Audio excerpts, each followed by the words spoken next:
अशोक वानखेड़े जी, ये मुलाकात सिर्फ एक बंद कमरे की मीटिंग होगी, आगे बढ़ेगी। कांग्रेस की भारत जोड़ो यात्रा के बाद ये तो ठीक है कि ब्रांडिंग बढ़ रही, लेकिन संगठन जिस अभिषेक की बात कर रहे हैं उत्तर प्रदेश की, राहुल गांधी की जिस दिन गिरफ्तारी हुई थी उस दिन उत्तर प्रदेश कांग्रेस कमेटी के दफ्तर में 70 लोग मौजूद थे। 2 बार प्रदर्शन हो चुका, 40 लोग भी नहीं होते। जिलों में दफ्तरों में ताले पड़े हुए हैं।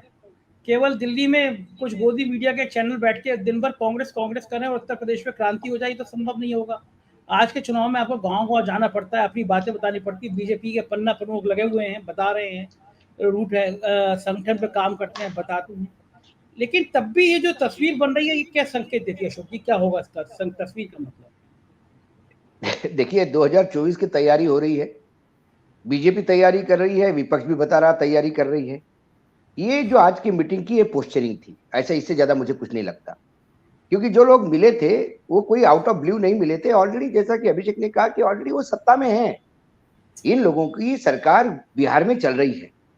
यदि कल उद्धव ठाकरे, शरद पवार और वो मिल जाते हैं, आके खड़गे जी से मिलते हैं, फिर हम कहेंगे कि ऐतिहासिक बात होगी। ऐतिहासिक क्या बात होगी? आप वहां सरकार चला रहे थे 2.5 साल से, अभी भी एक बैठे हुए हो, लगातार बाई इलेक्शन साथ में लड़ रहे हो। सवाल है कि यूपीए का मुखिया कौन, क्या उसका जब तक अनाउंसमेंट नहीं होता तब तक ये मीटिंग ऐसी ही रहेगी। ये एक पोस्चरिंग ऐसा मुझे लगता है। अभी लकेड़ा जी ने कहा कि बीजेपी बहुत ताकतवर है, बीजेपी के पास पैसा है, पन्ना प्रमुख है, तो वो कर्नाटक में कहां हो गए थे, छत्तीसगढ़ में कहां गए थे, राजस्थान में कहां गए थे, मध्य प्रदेश में कहां गए थे, कश्मीर, हिमाचल में कहां गए थे, महाराष्ट्र में कहां गए थे। आज क्लीन स्वीप सरकार जो आई है उनकी, वो गुजरात में आई है, दूसरी उत्तर प्रदेश में आई है। आसाम में भी जो सरकार है वो ज्यादातर कांग्रेसियों की भरोसे सरकार है। नॉर्थ ईस्ट में कैसी सरकार है सब जानते हैं, सब उधार के सिंदूर के बराबर सरकारें हैं। तो ये पन्ना प्रमुख और ये काम तो वो तो उसके बाद तो ईडी, सीबीआई और पैसे ने किया है। पन्ना प्रमुख और संगठन तो कोई काम का ही नहीं रहा। महाराष्ट्र में जो सरकार टूटी वो ईडी के डर से टूटी है। फिर महाराष्ट्र में क्यों नहीं काम हुआ? सवाल वो नहीं है, सवाल ये है कि विपक्ष बार बार हम कहते हैं अंतर्द्वंद इतने हैं। क्या कांग्रेस, नीतीश कुमार बन जाएंगे यूपी के चेयरमैन तो कांग्रेस को और केसीआर को इकट्ठा चुनाव लड़वाएंगे? केसीआर क्यों जगह देगा कांग्रेस को? केसीआर दबंग है, अपने बलबूते पे सरकार निकालेगा। छत्तीसगढ़ में तो जरूरत ही नहीं है कांग्रेस को किसी की। राजस्थान, मध्य प्रदेश में दोनों तरफ घमासान मचा हुआ है, बीजेपी में भी और कांग्रेस में भी। कर्नाटक में बीजेपी की स्थिति क्या है? यह पहली बार हुआ होगा किसी का टिकट काटने के बाद फिर उस वरिष्ठ नेता के हाथ पैर जोड़ते हुए उसको टिकट घर पहुंचा के दिया। पूर्व मुख्यमंत्री का टिकट काटा तो उन्होंने कहा मैं इंडिपेंडेंट लड़ूंगा, उसको टिकट वापस कर दिया। कितने भाई बहनों को टिकट दिए हैं, कितने बच्चों को टिकट दिए हैं, लिस्ट है पूरी। क्यों बीजेपी अपनी पूरी परंपरा और अपने तथाकथित फिलॉसफी के खिलाफ टिकट बंटवारा कर रही है कर्नाटक में? क्योंकि चुनाव जीतने के लिए अभी आखिरी उनके पास रिसोर्ट। तो इसका मतलब वहां पन्ना प्रमुख काम नहीं कर रहा है, वहां पैसा काम नहीं कर रहा है, नरेंद्र मोदी का चेहरा नहीं काम कर रहा है। जिस येदुरप्पा ने यही तो कहा था कि मैं मुख्यमंत्री पद का इस्तीफा दे देता हूं, मेरे बच्चे को सेटल करो, तब तो आपने नहीं किया। अब उसके बच्चे को भी टिकट दे रहे हो। तो सवाल ये है, बेलगांव में तो दो भाई चुनाव लड़ रहे हैं, एक ही परिवार के 2 लोग। तो सवाल ये है कि नीतीश कुमार का जाना, पोस्चरिंग करना, ये प्रेशर टैक्टिक्स हो सकती है। लेकिन इससे मुझे इस मीटिंग में यदि ममता बनर्जी साथ होती, बीजेडी साथ होती, तो मैं बोलता कुछ ऐतिहासिक होता। नीतीश कुमार के बहुत सारे गुण हमने देखे, नीतीश कुमार, बहुत सारी चीजें हैं नीतीश कुमार में, लेकिन नीतीश कुमार ने जितना अच्छा काम किया, करप्टलेस आदमी है, सब कुछ होने के बावजूद भी जो सबसे ज्यादा करप्ट पार्टी बोलते हैं आरजेडी, उनके विधायक ज्यादा है।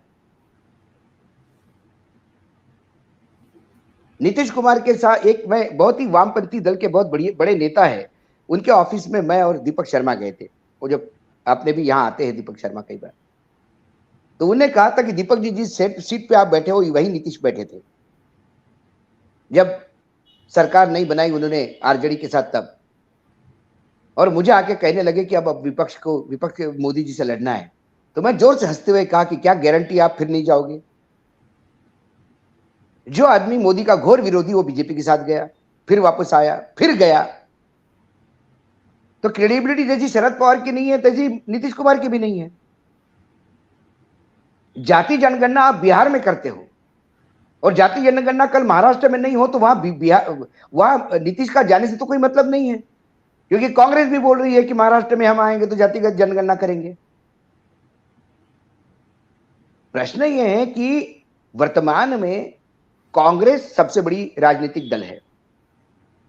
गांधी परिवार को एक बात समझ में आ गई अच्छी तरह से, किसी पद पे रहे बगैर भी कोई लायबिलिटी नहीं, लेकिन पावर का पूरा उपयोग करना।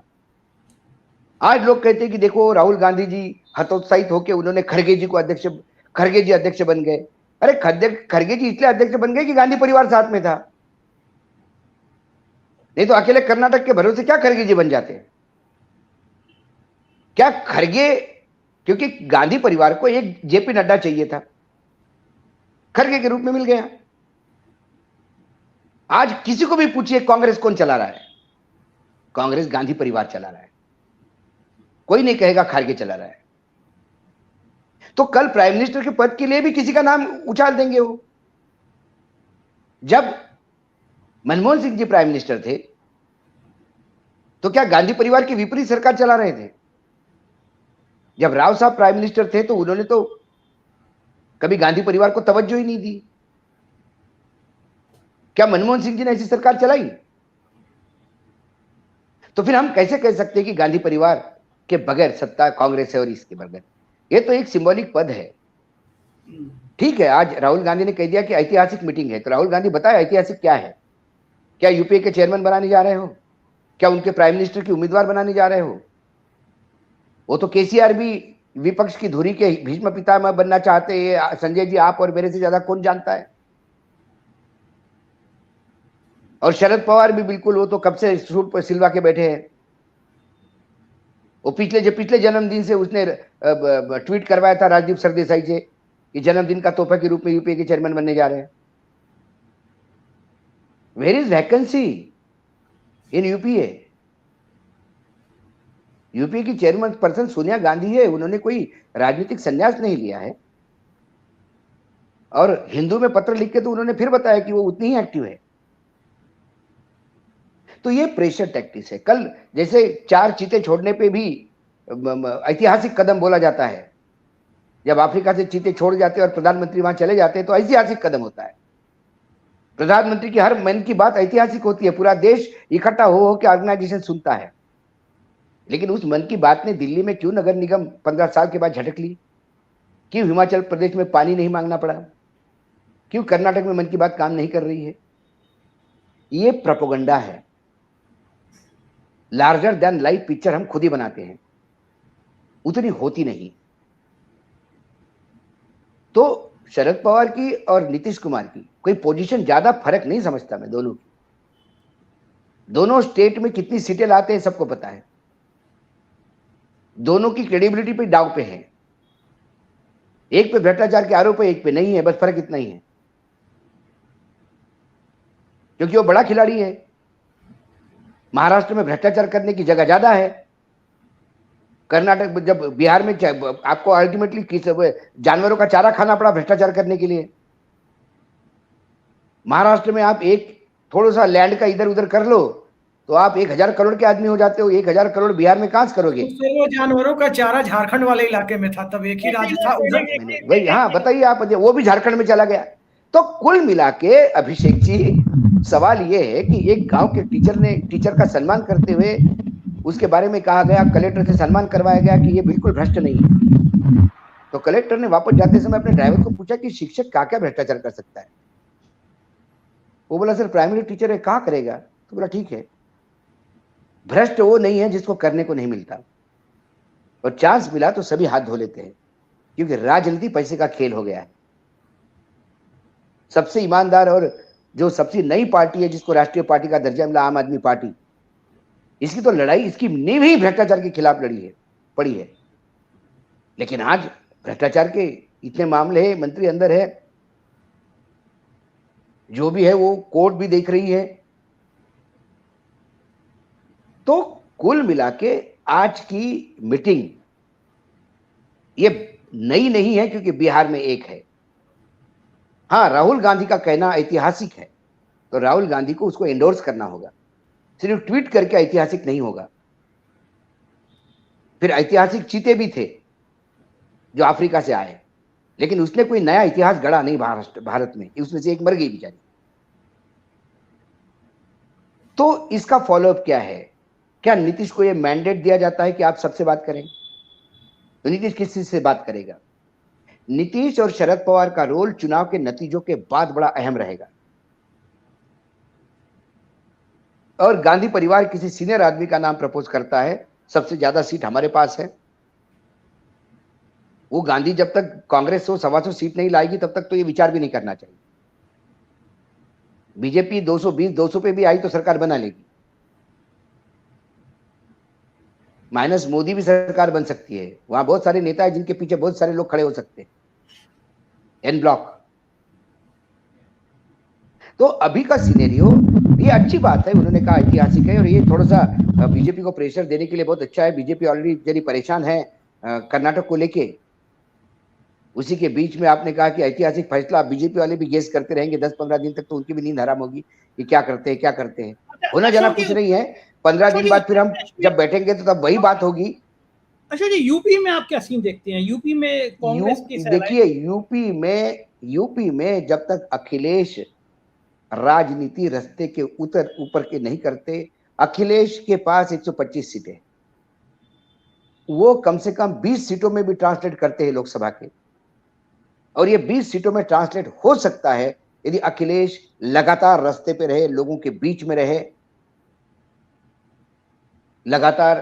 क्योंकि बहुजन समाजवादी पार्टी अखिलेश के साथ आना ये सिर्फ पेपर वर्क पे काम हो सकता है, एक्चुअल हो नहीं सकता। बीएसपी क्यों बाहर है सबको जानते हैं।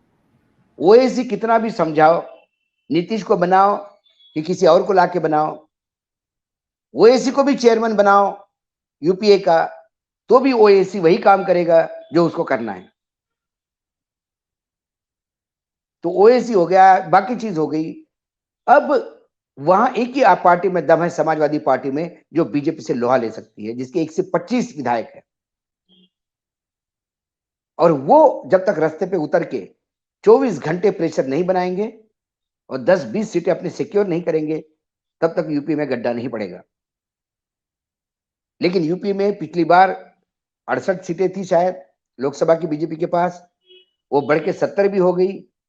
तो भी उसके बाद होगा क्या, सवाल ये है।